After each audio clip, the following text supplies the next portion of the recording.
ناجيت ربي بشهر رمضان شهر الأمان والمنى والفيضان. بسم الله barke Borom Tuubaa.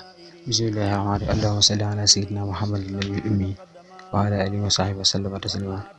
asalaamaaleykum mbokk yi ñu teelu fii ci DK TV seen mbokkum taalibe Abdoulaye Seye Dongal Xasida yi mu leen di nuyu di leen siyaara aussi ne dikk ak yéen ci li nga xam ne naafile bis bi mel na mbokk yi tey la talaata ñaar fan ak juróom-ñaar ci weeru koor ñu toll ci guddig ñaar fukk ak juróom-ñett guddig ñaar fukk ak juróom-ñett ku ci julli ñeent rakkaan bu ci ne mu jàng ci faatixatu kitaab benn suratul tiini juróomi yoon suratul kaafiruun juróomi yoon suratul ixlaas juróomi yoon mu ne bu noppee mu jéggalu yàlla lu mu mën kon dees ne ko jéggal bàkkaaram yu njëkk ak yu mujj kon loolu mooy li nga xam ne mooy julli bi ak njëriñ li tàggatoo ngeen foofu ba beneen yoon wasalaamaaleykum wa rahmatullahi taala wa barakaatu.